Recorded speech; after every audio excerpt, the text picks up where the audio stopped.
and welcome to Matters of DeCorum. I'm Scott Corum. This is what matters to me. It's going to be one of those episodes, kinda.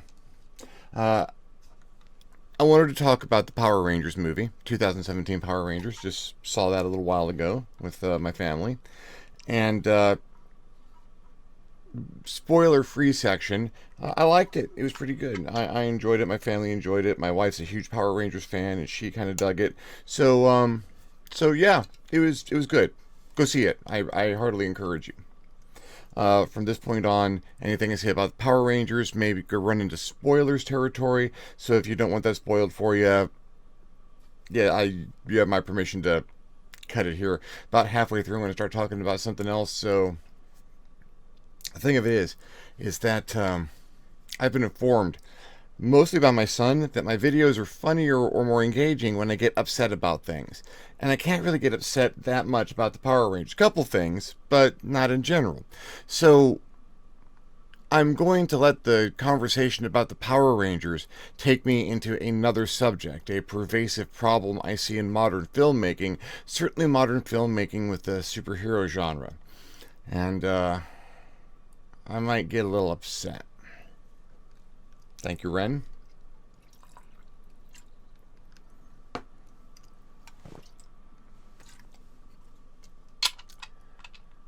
That is a different experience when you got part of your throat missing, I'm telling you.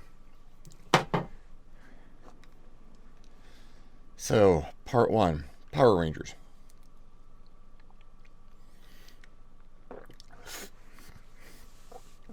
Power Rangers was well made. It was surprisingly well written. The cinematography was really excellent. It had a lot of really beautiful visuals, and it had some very haunting parts to it. I was really hoping it wouldn't suck. Power Rangers fan I've been a Power Rangers fan since before there were friggin' Power Rangers. I started with Go Rangers in the 1970s on Channel 56 UHF, Los Angeles. The very first Super Sentai team. I was there. I watched that. There was occasional subtitles, but for the most part, I was just absorbing that from the language and the context. I've always been very good with context. And so Go Rangers and Jacques and the old original stuff. And so when Power Rangers came to America as Power Rangers, and it was 5 teenagers with attitude, I was a fan. I was a little bit older than a lot of the people who would become lifelong fans when it came on, but I liked it. My wife, who's a little bit older than me, loves Power Rangers. We watched it together. We saw the first movie in the theater together. We saw Turbo together. But, misery loves company. My wife is more up on the lore and how the shows connect together and how the morphing grid works and all the details and characters than I will ever be. But she really gets into that. She enjoyed the movie. It starts off with a bit of very lowbrow humor and goes jackass very quickly. And that actually leads into the story. It tells us a lot about our main character, Jason. Jason's the main character. All 5 of the classic Power Rangers are the characters, but Jason is basically the Red Ranger, the leader. He carries it. And the first 3/4 or so of the movie is character driven, entirely character driven. There's some story, and you set things up, and there's some wonderful acting by Elizabeth Banks, making Rita Repulsa her own character. Something over the top, but still amazingly creepy and scary and genuinely threatening. Bryan Cranston does an incredible job as Zordon. And they flesh out Zordon's past. He's not just the mysterious floating head with the lips out of sync and the jar. He's got a history and a cause and a purpose, and he's not an all-knowing father figure wizard. He's got stuff he's trying to sort out too, and that's the first 3/4 of the movie. Characters sorting out their stuff, getting their problems solved, or at least out in the open, and confronting them together, individually, and then bringing them out with one another and merging as a team that is a focal point.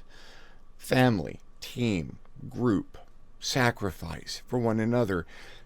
And they worked for it. They worked hard for it. You see one person, there's a moment in a Red Ranger suit at the very beginning of the movie. And action explosions and stuff, and then not again for another hour and 20 minutes or so. And then you see a Ranger, the Blue Ranger, for a moment, and then it's back to the people in the costumes as opposed to the costumes. And I did catch myself leaning forward in my seat going, are they the Power Rangers now? Can they be the Power Rangers now? This time, will they be the Power Rangers? But they built on that tension. They used it, and used it very effectively. It was part of the story.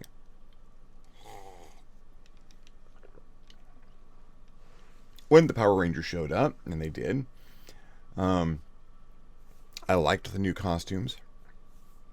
It wasn't spandex. It wasn't. They went for something that would be extraterrestrial and older and high tech and a little biological, and it wasn't spandex. It wasn't something skin tight and bright colors. It made sense in the context of trying to make it all more visceral and approachable as a piece of science fiction, and as well as superhero and Sentai.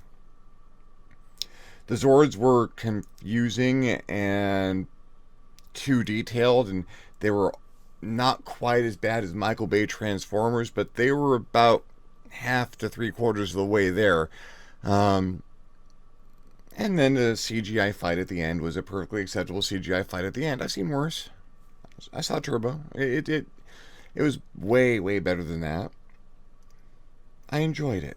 There was some super blatant product placement that almost wrecked it, but after a few minutes and realizing that was going to be the rest of the movie, I just kind of found it funny. If you want to enjoy the movie and go into it wanting to enjoy it, I want to go see a good movie. I want to go see something that's going to engage me and make me laugh and maybe tear up a couple of times. Yeah, perfectly good movie. Could have been way better. Could have been so much worse. They've made much worse Power Rangers movies and stuff. So yeah, I liked it. It was really good.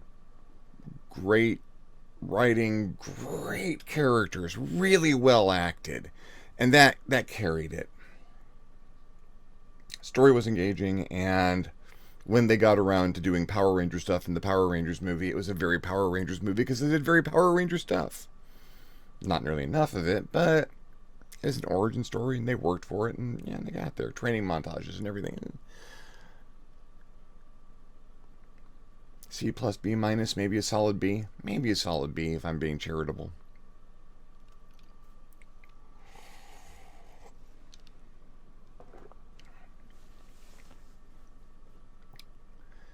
I have had problems in the past with movies that have what I call Godzilla movie pacing. I was raised on the Godzilla movies of the 70s, 60s, and 70s. I loved those movies as a kid. I still like them as an adult, but now I watch them with a different eye. I watch them with a, why are there people talking when I'm watching a Japanese monster movie? I want to see monsters. I want to see cities getting torn down and monster on monster fighting, and there's just not that much of it. There's a lot of people talking. There's a lot of this. Oh, look, we're having a backstory about corporate greed and people being dicks to each other and honor and family. And where's the monsters? I'm tired of this. I want to see monsters. As I grew older, I came to realize, budget. Every time Godzilla steps on a building, that costs money that they're not getting back. They might have to shoot that scene 3 or 4 times, 3 or 4 different buildings, setting up again over and over. Guy getting hot in the suit and having to get up out of the water 5 or 6 times. It's hard to do that part of the monster movie. The monster part, the part that makes it the movie that it is. But you got to put together 2 hours of entertainment around to put up on a screen so people will give you money for it. You can tolerate maybe making 20 to 30 minutes of footage of the monsters fighting if you're lucky. People talking. It's easy to film people talking because you've got people and they can talk, and it doesn't take any special effects, and you don't have to rig. And if they got to do it all over again, they can just do it all over again. All you've lost is film and time. Fine. The Dark Knight Rises had Godzilla movie pacing. In a Godzilla movie, there's some Godzilla, and then there's people talking, and then Godzilla shows up, and then people talking, and maybe another monster shows up, and then there's people talking, and then Godzilla and another monster, and that's the end of the movie. That's the Dark Knight Rises. Just substitute Batman for Godzilla. There is another series of Japanese monster movies, however, that had worse pacing. Much worse pacing. As a kid, I liked them better than Godzilla movies. I am talking, of course, about the Gamera the Flying Space Turtle movies. Gamera movies were made on a lower budget, generally, than Godzilla movies, and follow this pacing. Monster shows up. Everyone runs away from the monster. Gamera shows up and fights the monster. Gamera gets hurt really, really bad. Gamera goes to the bottom of the ocean. People talk. The monster shows up. People talk. The monster shows up and people try and take it out with something improbably scientific. People talk. The monster shows up. People talk. Gamera lies on the bottom of the ocean, bleeding green paint. People talk. People talk. There's a science thing. People talk. Gamera comes back out of the ocean and beats up the monster. As little Gamera as they possibly can, the monster shows up for a few minutes at a time and knocks some models over, and then it's a city smashing, building falling over, Gamera giant monster fight. Even less monster. The ratio of monster to this is way, way smaller. And then we've got this rash of modern superhero movies. I am not talking about the Marvel Cinematic Universe. The only movie in the Marvel Cinematic Universe so far that comes anywhere close to that level of bad budget-driven pacing is Doctor Strange. And for Doctor Strange, they had a lot of high concept and they had a lot of character development that they had to do, or the character doesn't mean anything, and it worked. It worked well because they threw in a lot of special effects and they threw in a lot of action, and there was a whole bunch of stuff going on to keep me engaged while Doctor Strange was becoming Doctor Strange. Everything else, they have paced it properly. There was a lot of Iron Man in Iron Man. There was a lot of Captain America in Captain America. Despite the fact that the Iron Man suit, it's mostly CGI, but that was not cheap, and it was really well done CGI. So between the practical effects and the CGI and the environments that they had to generate, that wasn't easy or cheap, and they put that much more effort into it, and they got a much better product out of it. And well, the good folks at Disney and Marvel have realized that that formula works. Avengers, Guardians of the Galaxy, Captain America, all the Captain America films, Civil War, oh my god, so packed full of the characters that I am there to see that you can't do that wrong. You really can't. Now let's talk about the worst kind of pacing. Fanforstic. For one, the most recent cinematic debacle that was the Fantastic Four movie, but Fanforstic. 7/8 of that movie was people talking in dark rooms. Every so often you'd see a superhero or someone who looked like a superhero. They weren't like dressed like it. Benjamin Grimm is the Thing without pants, and they talk. They talk a lot. There's a couple of punches thrown and they talk some, and Johnny lights on fire and they talk some, and then they talk some more, and then they do stupid things and they talk some more, and the story doesn't go anywhere or make any sense, and they talk some more, and then the last maybe 10 minutes of the movie, there's a bad guy and he's going to do something terrible, and it's a sky portal, and then everyone's got to learn how to team up, although they put no effort into that whatsoever up to that point in time, and they team up and they fight, and they finish the movie in 5 goddamn minutes and can't even say the name of their team online or on screen.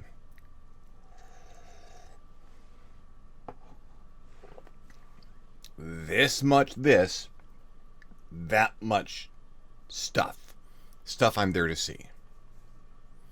Don't go to a superhero movie for the scintillating dialogue. I go to a superhero movie to see people get punched through buildings. My tastes are simple. I need explosions and I need Muppets and I need them now. You want to have some of this, that's fine. You can talk all you want in that movie as long as someone's getting punched at the same time. You want to know how you can have on-screen violence and on-screen conversation at the same time? Watch The Princess Bride. The sword fight between Indigo and Wesley is the best example of engaging on-screen combat with engaging on-screen dialogue simultaneously, perhaps ever filmed. You've got an example, people. Van Forstic led to some other it might not be the example that they're using, but oh my God. Max Steel. Now, Max Steel has been like 4 different toys over the years. I had a Max Steel. He was a foot-tall monstrosity with a silver head like a goddamn Microman, that his body parts were able to be removed when you unscrewed these big red nuts and bolts, and I lost one of them at one point in time, so I couldn't finish putting his leg on, and he had a couple of really weird accessories, and yeah, it was cool. And then there was another character few years later that was Max Steel. It was like a $6 Million Man ripoff, and you could see his brain. It might have been Action Man, I'm thinking of actually, but they used the same character models to make the Max Steel. And then there was a G.I. Joe kind of ripoff figure, and then the most recent one based on the CG television show, and that's what they based the movie off of, the CG television show.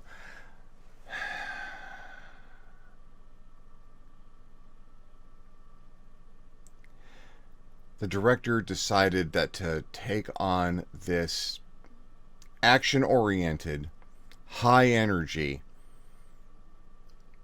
parkour and superpowers show.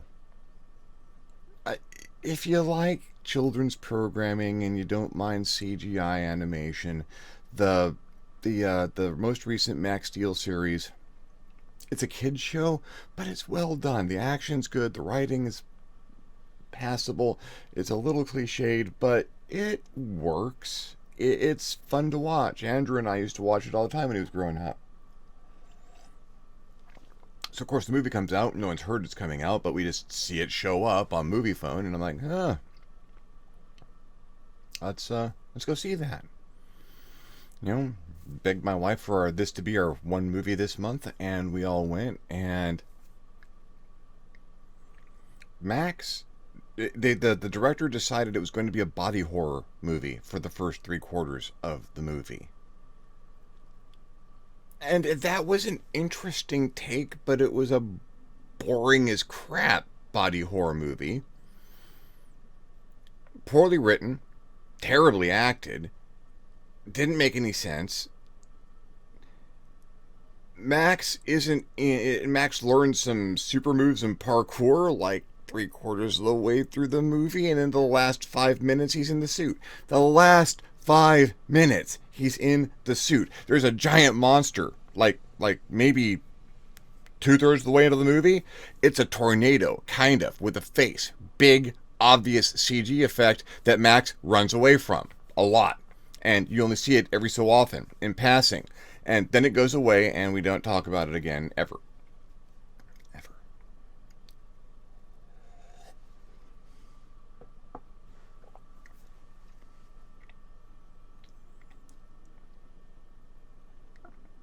I understand that putting someone in a suit that has to fit a very specific way and have a certain look and maybe even be enhanced by a certain amount of CG, that's expensive and difficult.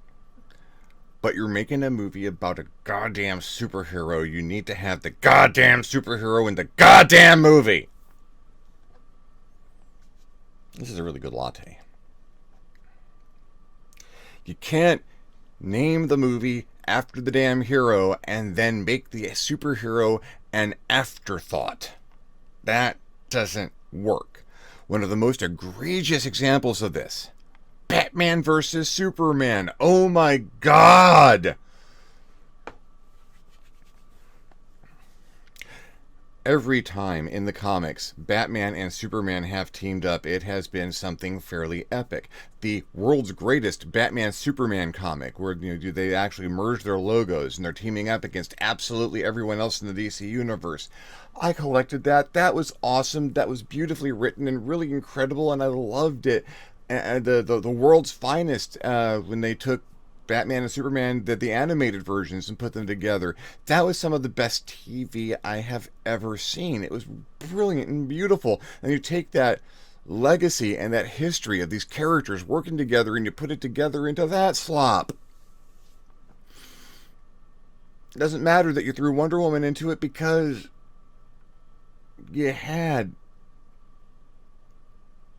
Gamera movie pacing, maybe, at best. An awful lot of this. The first 3/4 of the movie, you see the superheroes every so often, but they're brooding and talking about stuff and questioning things. And there's political machinations, and Lex Luthor is working in the background, really clever and really sneaky and peeing in cups. And it wasn't Lex Luthor, it was his kid. He's calling himself Lex Luthor. And not, it was Mark Zuckerberg as Lex Luthor, and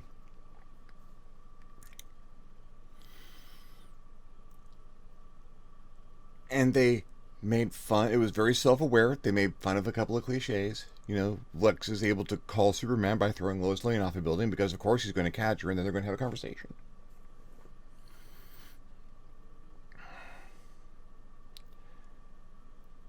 But the action got packed into the last quarter of the movie. All the action got packed into the last quarter of the movie. There was a car chase earlier on that didn't have to be Batman.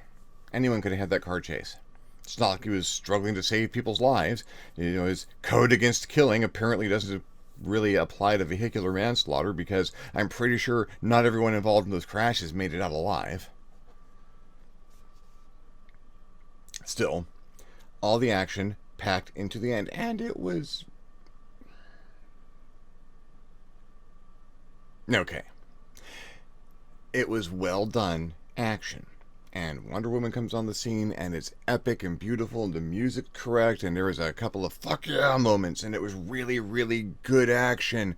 But I needed that. They could have broken that up and scattered some of that throughout the rest of the movie, and that would have been fine. I didn't need it all at once. It was a really great climax, and maybe they took it a little bit too far at the end. But all this nothing, and then they gave me all my quality superhero, what I'm here for, Batman versus Superman at the end. Now, maybe it's that I'm not a patient person by nature. I'm not. I like to think I can be patient, and certainly certain things I've had to deal with in my life lately have given me a much greater sense of patience. But if I've gone to a superhero movie, show me the damn superhero.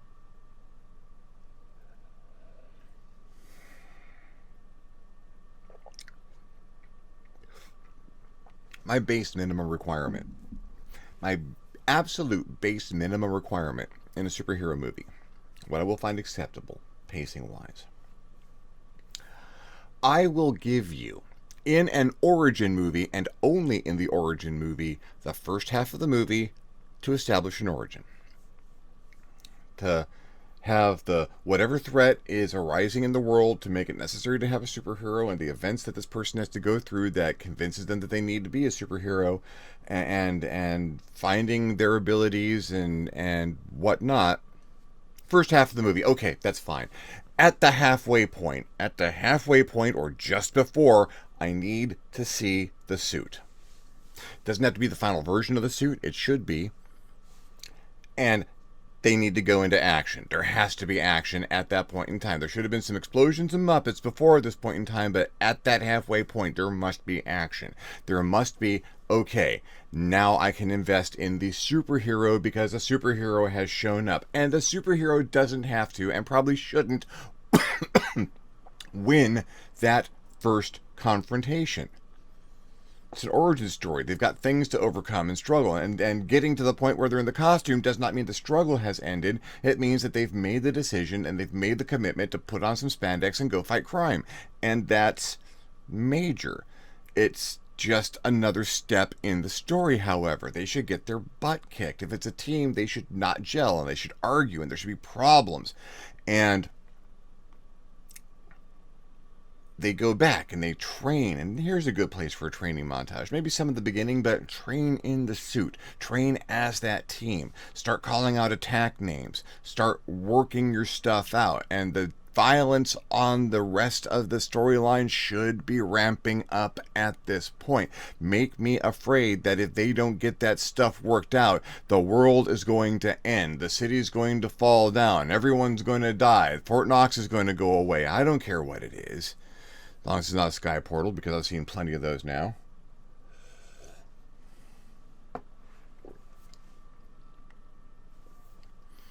And from that point, from that halfway point to the end, I want to see an escalation of action and development at the same time.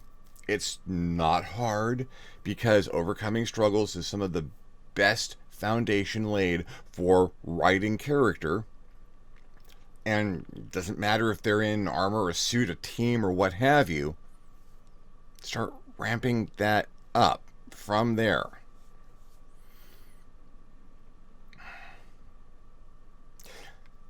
Then give me a climax that blows me away.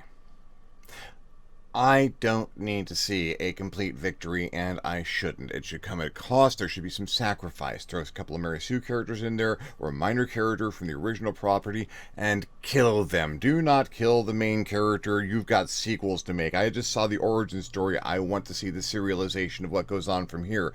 Let the death of that character mean something to the hero or heroes, and let it drive them from that point. Mistakes to learn from means that they can learn from their mistakes. We saved the Earth, but at what cost? And, okay, I'm not that picky about the MacGuffin at the end not being a sky portal. It can be a sky portal. I don't care. Just make it an engaging sky portal. Give it a reason and a background, and put something really, really horrible on the other end of it. Don't just open up a hole in the sky and start throwing shit back and forth through it. It can be an end zone. It can be a bomb. It can be the people who need to get saved or people who need to get wiped out. I don't honestly care. Make it engaging. You're the writer. I'm just the person who's picky about my damn superhero movies.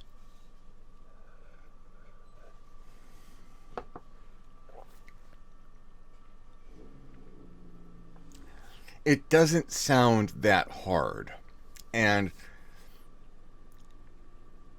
it's not an easy movie to make. That's fine. If you want to make an easy movie, remake Manos: The Hands of Fate.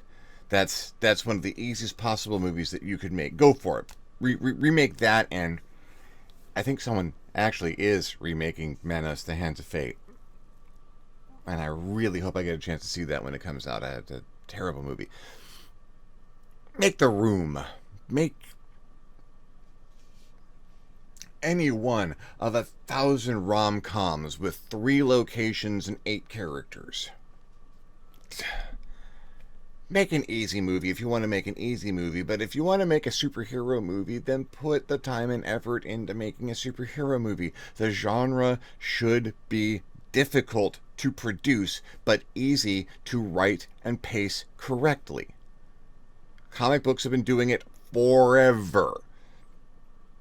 Comic book cartoons and television shows have been doing it forever. There's a formula. It works. When you pack all of your action and characters in spandex into the last quarter to 10 minutes of the movie, Max Steel, you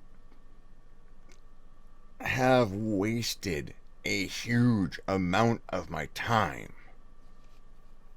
You know, the Gamera movies, where I was first watching them growing up, I had toys. I had paper. I was rolling up paper and taping it and making robots and stuff. I was drawing and playing with action figures. I had my Micronauts out. And so when there was half an hour of this in the middle of the movie, it didn't matter. I was still dealing with Gamera.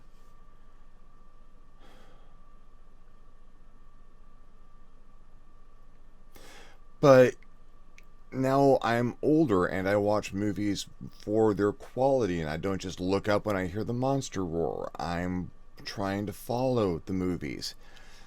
And that's a shame, because that's not what these movies were written for. It's not how they were written. You get the Godzilla movie or Gamera movie pacing, and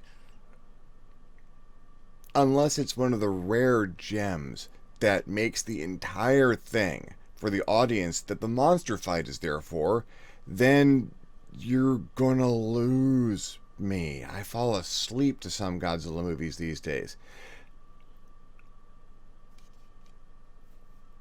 The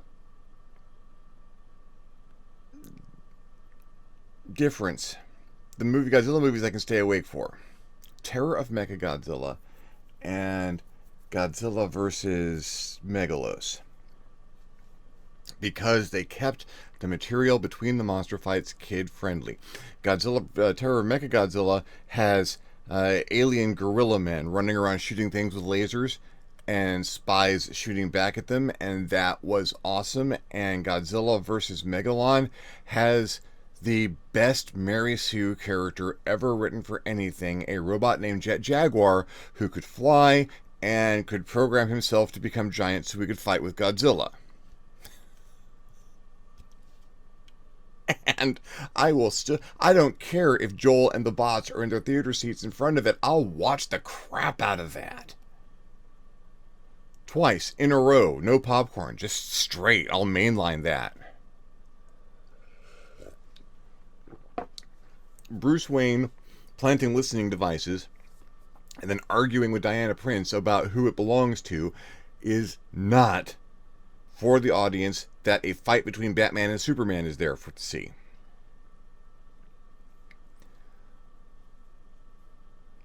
There are some great acting moments in Batman versus Superman. Ben Affleck acted the crap out of that part. In the first 5 minutes of the movie, he justified absolutely everything else that happened with no words, just a look on his face. And it was powerful and impressive, and it functioned, but it didn't carry the rest of the movie.